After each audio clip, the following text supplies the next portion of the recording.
नमस्कार दोस्तों, सोशियोलॉजी पाठशाला यूट्यूब चैनल पे आप सभी का स्वागत है। आज हम लोग एक नए टॉपिक का अध्ययन करेंगे। वह टॉपिक है सामाजिक समूह, सोशल ग्रुप। मानव प्रारंभ से ही सामाजिक समूह से परिचित रहा है। मानव प्रारंभिक समय से ही समूह से परिचित रहा है। क्यों? क्योंकि मानव को प्रारंभ में इतनी सुविधाएं उपलब्ध नहीं थी। अधिकांशतः मानव जंगलों में रहा करता था, तो उसे जीव जंतु और प्राकृतिक आपदाओं से भय होने की वजह से मानव समूह में रहना ज़्यादा सुरक्षित समझता था। इस उद्देश्य से मानव प्रारंभ में समाज से परिचित होने के पश्चात वह समूह से ही परिचित हुआ, क्योंकि वह एक दूसरे की आवश्यकताओं की पूर्ति और एक दूसरे की सुरक्षा की दृष्टि से वह समूह में रहना प्रारंभ हुआ। इसलिए यहाँ पे लिखा हुआ है कि मानव प्रारंभ से ही समूह में रहता आया है। ऐसा माना जाता है कि मानव समूह में रहने का कारण भय, डर की वजह से व्यक्ति समूह में रहते हैं, और जीवन की सुरक्षा के कारण वह क्या करता था, समूह में रहता था। इसका तात्पर्य यह है, कहने का मतलब यह है कि मानव समूह में प्रारंभ से ही परिचित रहा है। यानी कि मानव जब समाज में आया, समाज से परिचित हुआ, उसी समय से वह समूह से भी परिचित रहा है। क्यों? क्योंकि उसको समाज से प्राकृतिक वातावरण से, प्रकृति से, जीव जंतुओं से तमाम तरीके के भय हुआ करते थे। इसकी वजह से वह सुरक्षा की दृष्टि से एक समूह में रहना प्रारंभ करता है। समाज शास्त्र में समूह का तत्व देखा यह जाए कि समूह का मतलब कि लोगों के साधारणतः कहीं भीड़ दिख जाती है तो कहते हैं कि यह समूह है या सामाजिक समूह है। ऐसा समाज शास्त्र में नहीं पाया जाता। समाज शास्त्र में समूह के लिए एक अलग तरीके की अवधारणा देखने को मिलती है। समाज शास्त्र यह मानता है कि दो भी व्यक्ति होंगी तो भी समूह कहा जाएगा, किंतु उन व्यक्तियों में जानबूझ करके किसी प्रकार का संबंध हो, एक दूसरे से वह परिचित हों, एक दूसरे के से कोई क्रिया प्रतिक्रिया कर रहे हों, तभी वह समूह का निर्माण माना जाएगा। अन्यथा समूह का निर्माण नहीं माना जाएगा, वह भीड़ माना जाएगा।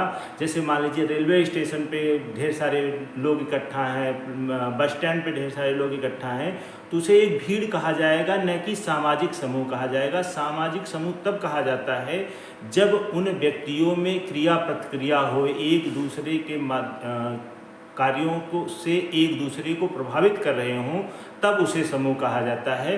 तो समाज शास्त्र में समूह का मतलब होता है, समूह से तात्पर्य है व्यक्तियों के उस संग्रह से जिसके सदस्य सामान्य हित या रुचियों के आधार पर सामाजिक संबंधों के जाल द्वारा संबंध होते हैं। यानी कि वह किसी हित को लेकर के एक दूसरे से क्या होते हैं, संबंधित होते हैं। एक परिभाषा मैंने समाज का जब अध्ययन करते समय बताया था, सेम परिभाषा लिखी हुई, थोड़ी सी बदलाव किया गया है। मैं बताऊंगा अभी कि क्या बदलाव किया गया है। समाज के संदर्भ में भी यही परिभाषा होती है, थोड़ा सा चेंज होता है केवल, तो ध्यान रखिएगा। समाज भी इसी तरीके का होता है और समूह भी केवल बारीक था, थोड़ा सा अंतर है, उसी को समझ लीजिए तो आप लोगों को समाज और समूह में आसानी से अंतर स्पष्ट हो जाएगा। लिखा हुआ है, जब दो या दो से अधिक व्यक्ति पारस्परिक जागरूकता के माध्यम से सामाजिक संबंध का निर्माण करते हैं तो उन व्यक्तियों के संग्रह को सामाजिक समूह कहा जाता है। जो परिभाषा लिखी हुई है, इसका मतलब यह है कि दो या दो से अधिक व्यक्ति, मतलब दो व्यक्ति के बीच में संबंध होंगे, वह भी जानबूझ करके हों, तो व्यक्तियों के संग्रह को समूह कहा जाता है। फिर से ध्यान रखिए कि दो व्यक्ति होंगे, दोनों व्यक्तियों के बीच में जो संबंध होते हैं, अगर संबंधों की बात होगी तो वह समाज कहा जाएगा। अगर व्यक्तियों की चर्चा हो रही है कि किन व्यक्तियों में यह संबंध पाया जाता है, तो वह समूह होगा। यहाँ लिखा हुआ है, जब दो या दो से अधिक व्यक्ति होंगे, फिर उनके बीच में संबंध पाए जाने चाहिए, और संबंध अनजाने में नहीं, जानबूझ करके अगर संबंध का निर्माण किया गया है तो ही वह संबंध व्यक्तियों के संग्रह को जो है समूह कहा जाएगा। यदि अनजाने में किसी प्रकार के संबंध हैं तब उसे समूह नहीं कहा जाएगा। तो व्यक्तियों का वह संग्रह जो किसी उद्देश्य या हितों की पूर्ति के लिए पारस्परिक रूप से जागरूक होकर के संबंध का निर्माण किया गया है, तब उसे हम समूह के नाम से जानते हैं। अगली स्लाइड में हम देखते हैं विभिन्न विद्वानों ने इसे परिभाषित करने का प्रयास किया है। सामाजिक समूह क्या होता है, इसकी परिभाषा दी हुई है। तो हम देखते हैं, पहली परिभाषा है मैकाइवर एंड पेज की परिभाषा है। एक सामाजिक समूह से हमारा तात्पर्य मनुष्यों के उस संकलन से है। मतलब मनुष्य, ढेर सारे मनुष्य एक साथ इकट्ठे हों, फिर क्या है, जो एक दूसरे के साथ आपस में सामाजिक संबंध स्थापित करते हैं। व्यक्तियों का संकलन, सभी व्यक्तियों का संकलन नहीं, जो व्यक्ति क्या होते हैं आपस में सामाजिक संबंध का निर्माण करते हैं, तो वही व्यक्तियों का संकलन जो है सामाजिक समूह कहा जाता है। ऐसा मैकाइवर एंड पेज कहते हैं। अकबर एवं निमकाफ की परिभाषा है, जब कभी दो या दो से अधिक व्यक्ति एक साथ मिलते हैं। दो या दो से अधिक व्यक्ति, दो व्यक्तियों का भी समूह हो सकता है, दो से अधिक व्यक्तियों का समूह हो सकता है। तो दो या दो से अधिक व्यक्तियों का साथ मिलते हैं और एक दूसरे को प्रभावित करते हैं, तो एक समूह का निर्माण करते हैं। दो या दो से अधिक व्यक्ति एक साथ मिलते हों और एक दूसरे को प्रभावित करते हों, तब उसे अकबर निमकाफ के अनुसार क्या कहा जाता है, सामाजिक समूह कहा जाता है। इसके बाद एडवर्ड सैपिर हैं, उन्होंने परिभाषित किया है कि कोई भी समूह इस कारण बनता है कि कोई स्वार्थ उनके सदस्यों को परस्पर संयुक्त करता है। यानी कि किसी उद्देश्य या किसी स्वार्थ को लेकर के वो एक दूसरे से मिलते हैं, तब उन व्यक्तियों के संग्रह को क्या कहा जाता है, समूह के नाम से जाना जाता है। अगली परिभाषा है मॉरिस जिन्सबर्ग की परिभाषा है। इन्होंने कहा, समूह नियमित संपर्क या साथ साथ रहने वाले मनुष्यों का संचय है। माने कि एक साथ मनुष्य एक साथ संग्रह हो तो वह समूह होगा। साथ ही कहते हैं जिसकी पहचान का अपना एक ढांचा होता है, यानी एक संरचना बननी चाहिए कार्यों के माध्यम से या संबंधों के माध्यम से, तभी उन्हीं व्यक्तियों के संग्रह को क्या कहा जाता है, सामाजिक समूह कहा जाता है। बोटोमोर ने परिभाषित किया है, सामाजिक समूह व्यक्तियों के उस संकलन को कहते हैं जिसमें दो शर्तें लिखी हुई हैं, विभिन्न व्यक्तियों के बीच निश्चित संबंध होते हैं। क्या होता है सामाजिक समूह, बोटोमोर के अनुसार सामाजिक समूह क्या होता है, व्यक्तियों का संकलन तो हो, पहली शर्त है कि व्यक्तियों का संकलन, यानी कुछ दो या दो से अधिक व्यक्ति होंगे, साथ ही क्या है, उन व्यक्तियों के बीच में निश्चित संबंध, कोई संबंध पाया जाना चाहिए, और साथ में क्या है, प्रत्येक व्यक्ति समूह और उसके प्रतीकों के प्रति सचेत होता है, मतलब कि जागरूक होता है, जानबूझ करके इस प्रकार के संबंध रखे गए होते हैं, तब उसे हम क्या कहते हैं, सामाजिक समूह। ऐसा बोटोमोर ने कहा। जॉनसन परिभाषित करते हैं कि समूह के निर्माण के लिए व्यक्तियों का आपसी सहयोग को आवश्यक मानते हैं, यानी कि व्यक्तियों का संग्रह एक दूसरे के साथ सहयोग करता है, तभी क्या है वह समूह सामाजिक समूह है, अन्यथा सामाजिक समूह नहीं माना जाएगा।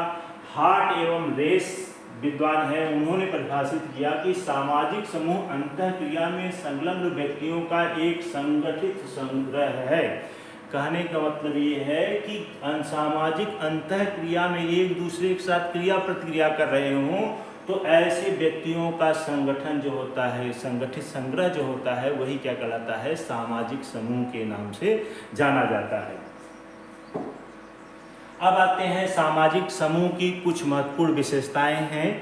तो कुछ महत्वपूर्ण विशेषताएं यहाँ है। पहली चीज शर्त यहाँ पे क्या है कि पारस्परिक जागरूकता, यानी कि व्यक्तियों के बीच में जो संबंध होते हैं वह जानबूझ करके निर्मित किए गए हों, उनके बीच में जानबूझ करके क्रिया प्रतिक्रिया की गई हो, तभी वह क्या है, सामाजिक समूह का निर्माण होगा, अन्यथा वह सामाजिक समूह का निर्माण नहीं कहलाएगा।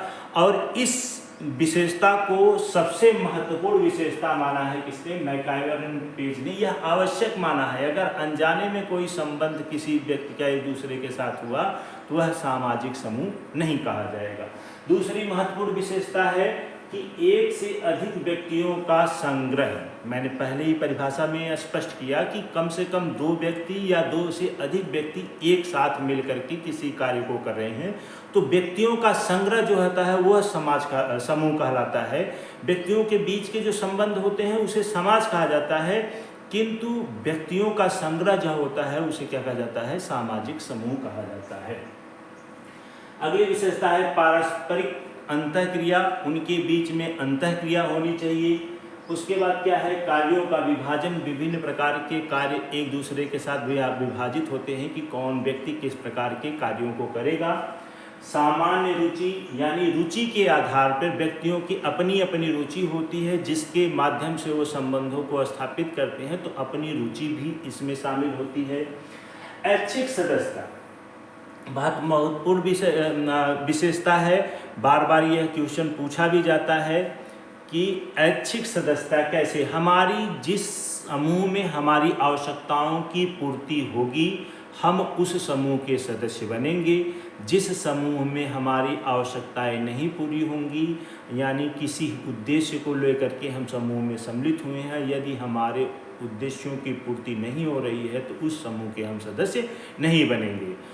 तो यह बहुत महत्वपूर्ण विशेषता है, बार बार पूछा भी जाता है, ऑब्जेक्टिव टाइप के क्वेश्चन में पूछा जाता है कि सामाजिक समूह की विशेषता है नहीं है, ऐसे करके ऑप्शन आता है।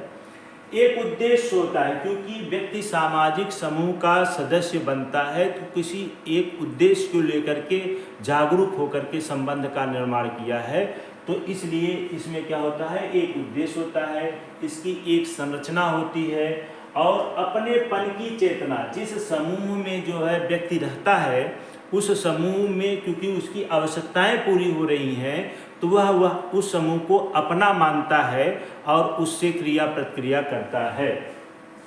और इस विशेषता को, लास्ट वाली विशेषता अपनेपन की विशेषता को गिडिन्स ने क्या है, बहुत महत्वपूर्ण माना है। सबसे महत्वपूर्ण किसको माना है गिडिन्स ने, तो अपनेपन की चेतना। तो यह भी क्वेश्चन ध्यान रखिएगा, सामाजिक समूह की विशेषताओं में मैकियावेली पेज ने सबसे महत्वपूर्ण किस विशेषता को माना है, तो पारस्परिक जागरूकता को माना है। और अगर गिडिन्स की बात हो कि गिडिन्स ने सामाजिक समूह की कौन सी विशेषता को सबसे महत्वपूर्ण माना है, तो वह अपनेपन की चेतना, समूह के सदस्य समूह में सदस्यों को अपना मानते हों, तो यह महत्वपूर्ण विशेषता जो है गिडिन्स ने माना है। उसके बाद आते हैं समूह निर्माण के 3 तत्वों की चर्चा मर्टन ने किया है। मर्टन ने समूह निर्माण हो तो 3 तत्वों का होना आवश्यक माना है।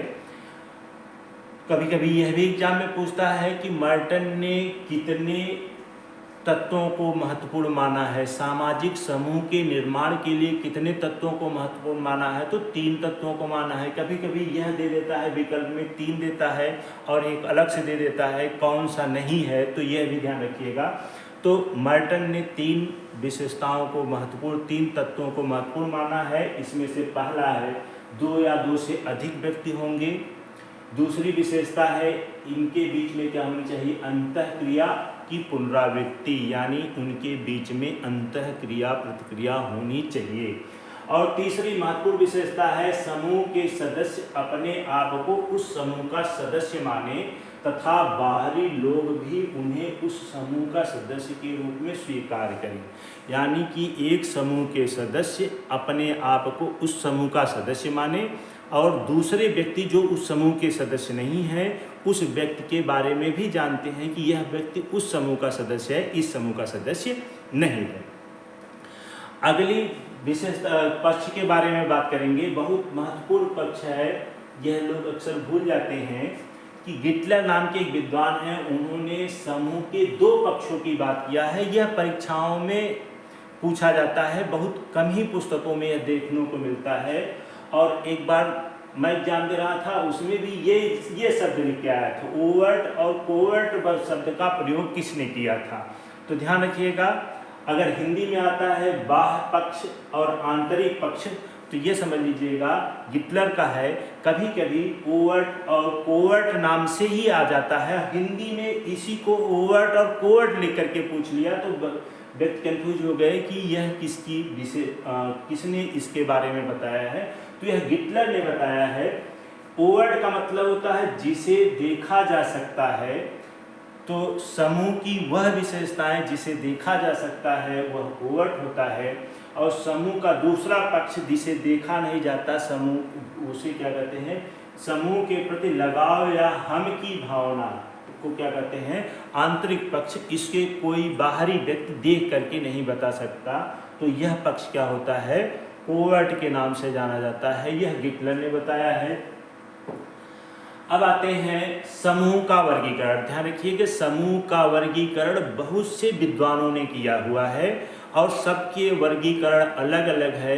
विभिन्न परीक्षाओं में यही वर्गीकरण ही पूछ लिया जाता है कि यह वर्गीकरण किसका है। तो ध्यान रखिएगा, कुछ महत्वपूर्ण वर्गीकरण हैं जो बहुत बड़े पैमाने पर हैं, तो उसे एक अलग वीडियो में हम प्रस्तुत करेंगे। जैसे पहला वर्गीकरण जो है C.H. कूले का है। C.H. कूले जो एक विद्वान है, उन्होंने प्राथमिक समूह की अवधारणा दिया था, समूह को विभाजित करते हुए प्राथमिक समूह के बारे में बताया था, द्वितीयक समूह के बारे में नहीं बताया था। किंतु जब द्वितीयक समूह के बारे में चर्चाएं होने लगी कि वह प्राथमिक समूह जो नहीं है उसे क्या कहा जाए, तो उन्होंने द्वितीयक समूह शब्द का संबोधन किया। तो इस प्रकार से यह विभाजन C.H. कूले के साथ में जोड़ा जाता है कि C.H. कूले ने सामाजिक समूह को कितने भागों में बांटा है, तो 2 भागों में बांटा है। वह भी दोनों किसके आधार पे, घनिष्ठता के आधार पे, कौन सा समूह ज़्यादा घनिष्ठ है, कौन सा समूह कम घनिष्ठ है, उसके आधार पे पहला विभाजन था क्या है, प्राथमिक समूह, इसको कहते हैं इंग्लिश में प्राइमरी ग्रुप। दूसरा समूह जो है वो क्या है, द्वितीयक समूह है, सेकेंडरी ग्रुप है। इसके लिए अगली वीडियो में हम विस्तृत रूप से चर्चा करेंगे, क्योंकि यह विस्तृत अवधारणा है, तो इसके लिए एक अलग से वीडियो हम लाएंगे। अगली वीडियो में इसके बारे में बताएंगे प्राथमिक समूह क्या होता है और द्वितीयक समूह क्या होता है। और दूसरा बहुत महत्वपूर्ण विभाजन है समनर और केलर का। यह बार बार विभिन्न प्रकार की प्रतियोगी परीक्षाओं में पूछा जाता है और यूपी के पीजीटी की परीक्षा में तो अक्सर ये देखने को मिल जाता है यह वाले विभाजन, कि यह विभाजन किसने किया है, अंतः समूह इन ग्रुप और बाह्य समूह आउट ग्रुप का विभाजन किसने किया है, तो यह समनर है, अमेरिकी विद्वान समनर ने इसका विभाजन किया हुआ है। और यह भी बहुत महत्वपूर्ण है, जार्ज-सीमेल का विभाजन, यह भी कभी के क्वेश्चन में पूछा जाता है। इन्होंने संख्या के आधार पे, जार्ज-सीमेल ने सामाजिक समूह का विभाजन किसके आधार पे किया है, तो जनसंख्या के आधार पे, संख्या के आधार पे उन्होंने विभाजित किया है और 2 भागों में बांटा है। पहला क्या है, लघु समूह स्मॉल ग्रुप, और दूसरा क्या है, बृहद समूह क्या लार्ज ग्रुप। जो लघु समूह होते हैं उसमें व्यक्तियों की संख्या सीमित होती है, छोटे समूह होते हैं, और जो बृहद संख्या है, पता चल रही है कि बड़ा मतलब कि कई व्यक्तियों का समूह होगा, छोटा मतलब छोटे लोगों मतलब कि कम लोगों का समूह होगा। तो इस प्रकार से संख्या के आधार पे अगर सामाजिक समूह का विभाजन पूछा जाए तो यह जार्ज-सीमेल का विभाजन कहा जाता है। अगला विभाजन है गिडिन्स का और गिलीन ने, दोनों लोगों ने मिलकर विभाजित। विभाजन अलग अलग है, यह दोनों विद्वानों ने एक ही विभाजन दिया हुआ है, इसलिए हमने इसको एक साथ ही रखा हुआ है। ऐच्छिक समूह, ऐच्छिक समूह ऐसा समूह जो हमारी इच्छा पे निर्भर करता है कि हम इसके समूह के सदस्य बने, कि हमारी इच्छा पे बनता है कि हम इसके सदस्य नहीं बने, तो ऐसे समूह को ऐच्छिक समूह के नाम से जाना जाता है। दूसरा है अनैच्छिक समूह। अनैच्छिक समूह का मतलब होता है यह हमारी इच्छा हो चाहे न हो, फिर भी हम इसके सदस्य बनेंगे ही बनेंगे। तो यह जो है गिडिन्स और गिलीन के विभाजन है। ऐच्छिक कहने का मतलब यह कि हम इसके सदस्य बने या न बने, यह हमारी इच्छा पे निर्भर करता है। अनैच्छिक समूह वह होता है, यह हमारी इच्छा हो चाहे न हो हम उसके सदस्य बनेंगे। जैसा कि अभी बताएंगे, प्राथमिक समूह जो होते हैं वह हमारी इच्छा पे निर्भर नहीं करते, वह हम उसके सदस्य ऑटोमेटिक बन जाते हैं। जैसे परिवार है, परिवार आपकी इच्छा पे निर्भर नहीं करता, यह परिवार जो होता है अनैच्छिक समूह में आएगा। अगला विभाजन जो है मिलर ने विभाजित किया है सामाजिक स्थिति के आधार पे। किसके आधार पे? सामाजिक स्थिति के आधार पे दो भागों में विभाजित किया है। एक है समस्तरीय क्षैतिज समूह और विषम स्तरीय या ऊर्ध्वाधर समूह, इसको कहते हैं हॉरिजॉन्टल ग्रुप्स और क्या है वर्टिकल ग्रुप्स। मिलर ने यह विभाजित किया कि जो समकक्ष व्यक्तियों के बीच में समूह का निर्माण होता है, ऐसे समूह को जो है समस्तरीय, मतलब लोगों की परिस्थिति या आयु या आय जो भी है, जिसके भी आधार पे उस समूह का निर्माण हो रहा है, लगभग सभी लोग एक स्तर के होंगे, समानतः होंगे। लेकिन कुछ समूह ऐसे भी होते हैं, चाहे किसी के भी आधार पे बन रहे हों, विषम स्तरीय, यानी कि उन व्यक्तियों में उच्चता और निम्नता देखने को मिलेगी। तो ऐसे विभाजन को विषम स्तरीय, इंग्लिश में कहते हैं वर्टिकल, और समस्तरीय हॉरिजॉन्टल, मतलब कि लोग सभी लोग क्या होंगे? समान होंगे। ऐसा विभाजन मिलर ने किया है। अगला विभाजन जो है मर्टन है। मर्टन ने आकांक्षा के आधार पे अभी हम इन विभाजनों को जो विस्तृत रूप में चर्चा करेंगे तो आगे करेंगे। जैसे अभी मैं आप लोगों को बता दूं, अंतः समूह, समनर और केरल का बाह्य समूह, यह जो है यहीं पे समझ लीजिए क्या होता है। अंतः समूह का मतलब जिस समूह के हम सदस्य होते हैं वह समूह हमारा क्या होता है? अंतः समूह होता है। बाह्य समूह वह समूह होता है जिसके हम सदस्य नहीं होते, कोई दूसरे व्यक्ति उसके सदस्य होते हैं, तो उसे हम क्या कहते हैं? बाह्य समूह के नाम से जानते हैं। अब ये आकांक्षा के आधार पे जो मर्टन ने ये विभाजन किया है, पहला क्या है? संदर्भ समूह, दूसरा क्या है? आंशिक संदर्भ समूह, जिसकी चर्चा हम अगले वीडियो में विस्तृत रूप से करेंगे, इसलिए हम इसको यहाँ पे विस्तृत रूप से चर्चा इसकी नहीं करते हैं। अगला विभाजन फिर मर्टन का ही है, सदस्यता के आधार पे। मर्टन ने किसके आधार पे दूसरा विभाजन किया है? एक तो हो गया कि मर्टन ने किसके आधार पे किया था? आकांक्षा के आधार पे। उसकी चर्चा हम आगे करेंगे एक अलग वीडियो बना करके, क्योंकि वह बहुत बड़ा टॉपिक है। और दूसरा विभाजन जो है मर्टन का किसके आधार पे है? सदस्यता के आधार पे। सदस्यता के आधार पे मर्टन ने दो भागों में विभाजित किया है समूह को। सदस्यता समूह, यानी जैसे अंतः समूह समनर ने किया था कि जिसके हम सदस्य होते हैं, उसी प्रकार से सदस्यता समूह, वह समूह जिसका व्यक्ति सदस्य होता है वह सदस्यता समूह कहा जाता है। गैर सदस्यता समूह वह समूह होता है जिसका व्यक्ति सदस्य नहीं होता, वह दूसरे व्यक्ति उसके सदस्य होते हैं, तो वह क्या हो जाएगा? गैर सदस्यता समूह के नाम से जाना जाता है। अगला विभाजन है, बहुत महत्वपूर्ण है, यह भी बार बार विकल्पी प्रश्नों में पूछा जाता है कि न्यूकॉम्ब ने समूह को दो भागों में विभाजित किया, वह कौन सा विभाजन है? या सकारात्मक और नकारात्मक सामाजिक समूह का विभाजन किसके द्वारा किया गया है? तो वह है न्यूकॉम्ब। सकारात्मक सामाजिक समूह पॉजिटिव ग्रुप, नकारात्मक सामाजिक समूह निगेटिव ग्रुप के नाम से जाना जाता है। सकारात्मक मतलब वह समूह जिसे समाज द्वारा अच्छा समूह माना जाता है, और नकारात्मक समूह वह समूह होता है जो समाज के हित में नहीं, समाज के अहित में कार्य करते हों, उसे नकारात्मक सामाजिक समूह के नाम से जाना जाता है। बोगार्डस ने, अभी तक आप लोगों ने पढ़ा कि सभी लोग दो दो भागों में बांट रहे थे। ये अगले विद्वान हैं जिनका नाम है बोगार्डस, उन्होंने समूह को तीन भागों में विभाजित किया है।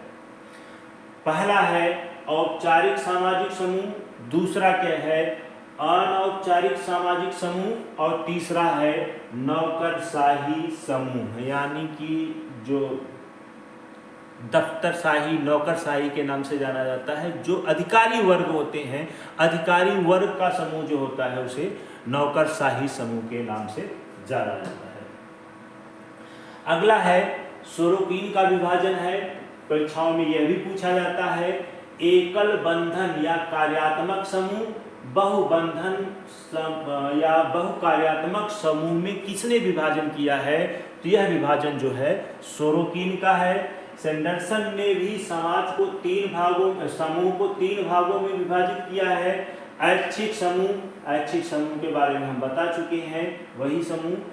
अनैच्छिक समूह, जिसकी हम क्या होती हैं, हमारी इच्छा हो चाहे ना हो फिर भी हमको सदस्य बनना पड़ता है। ऐच्छिक समूह वह समूह होते हैं जिसके हम क्या है, अपनी इच्छा अनुसार सदस्य बन सकते हैं। और अगला क्या है, प्रतिनिधिक समूह, जिसके हम क्या हो सकते हैं, प्रतिनिधि के रूप में चुन लिए जाते हैं, तो होता है प्रतिनिधिक समूह के नाम से जाना जाता है। लेस्टर वार्ड ने भी समूह को क्या किया है, दो भागों में विभाजित किया है। वो दो भाग हैं, ऐच्छिक समूह और क्या है, अनिवार्य समूह। ऐच्छिक या अनिवार्य। ऐच्छिक मतलब हमारी इच्छा पर निर्भर है, अनिवार्य मतलब जिसको हम चाहे ना चाहे उसके हमको सदस्य बनना ही पड़ता है, वह क्या होता है, अनिवार्य समूह। अब उसके बाद मैकडूगल जो है उन्होंने भी समूह को दो भागों में विभाजित किया है। आकस्मिक समूह, यानी कि अचानक से दो या दो से अधिक व्यक्तियों के बीच में संबंध हो जाए तो ऐसे व्यक्तियों के संग्रह को हम क्या कहेंगे, आकस्मिक समूह के नाम से जानते हैं। और उद्देश्य मूलक, यानी किसी उद्देश्य को लेकर के समूह का निर्माण किया गया हो तब उसे हम क्या कहते हैं, उद्देश्य मूलक सामाजिक समूह। तो ऐसा विभाजन आकस्मिक और उद्देश्य मूलक सामाजिक समूह में दो भागों में बांटा है, तो मैकडूगल ने बांटा है। पार्क और बर्गेस का वर्गीकरण, पार्क और बर्गेस ने कई भागों में विभाजित किया है। जैसे यहाँ पे 5 लिखा हुआ है। तो भाषाई समूह, यानी कि भाषा के आधार पे जो समूह का निर्माण होता है, जैसे हिंदी, बंगाली और पंजाबी। और प्रजातीय आधार पे, यानी प्रजातियों के आधार पे जो विभाजन देखने को मिलता है समाज में, सामाजिक समूह मिलते हैं, उन्हें प्रजातीय समूह के नाम से जाना जाता है। काकेसाइड, मंगोलाइड, निग्राइड आज जो है यह क्या है, प्रजातीय सामाजिक समूह है। पारस्परिक समूह, परिवार, विवाह, नातेदारी लोगों का जो समूह होता है वो पारस्परिक समूह कहलाता है। क्षेत्रीय समूह, कोई क्षेत्र के आधार पे जो समूह बनता है, जैसे प्रदेश है, राष्ट्र है, इसे क्षेत्रीय समूह के नाम से जाना जाता है। संघर्ष समूह, संघर्ष समूह वह होते हैं जिनके बीच में संघर्ष देखने को मिलता है। जैसे दो राजनीतिक पार्टियां चुनाव लड़ती हैं तो एक दूसरे को पीछे करना चाहती हैं, हटा देना चाहती हैं, तो ऐसे समूहों को संघर्ष समूह के नाम से जाना जाता है, जैसे राजनीतिक पार्टियों के बीच में होता है। अनुकूलित समूह, जिसे हम वर्ग के नाम से जानते हैं, मतलब कि एक अनुकूलन करने के लिए जो समूह का निर्माण किया जाता है। एक नोट है, ध्यान रखिएगा, बार बार परीक्षाओं में इस प्रकार के प्रश्न पूछे जाते हैं। सदस्यों की संख्या के आधार पर मैकाइवर एवं पेज ने राष्ट्र और प्रांत को समूह माना है। क्या माना है? मैकाइवर एवं पेज ने राष्ट्र यानी देश को और प्रदेश को संख्या के कारण इसे क्या माना है? समूह माना है। जबकि मर्टन एक विद्वान है, उन्होंने अंतःक्रिया की कमी के कारण, यानी कि अंतःक्रिया राष्ट्र के सदस्यों के बीच में नहीं देखने को मिलती, इस कारण से राष्ट्र जो है समूह नहीं है। तो ध्यान रखिएगा, अगर पूछे किसने राष्ट्र को सामाजिक समूह माना है तो मैकाइवर पेज ने माना है। किसने राष्ट्र को सामाजिक समूह नहीं माना है तो मर्टन ने राष्ट्र को सामाजिक समूह नहीं माना है। तो इस प्रकार से सामाजिक समूह थोड़ा अभी बड़ा टॉपिक है, क्योंकि इसके विभाजन को विस्तृत रूप से हम अगले वीडियो में बताएंगे। तो सामाजिक समूह नामक चैप्टर ये समाप्त हुआ। बहुत बहुत धन्यवाद। जय हिंद, जय भारत।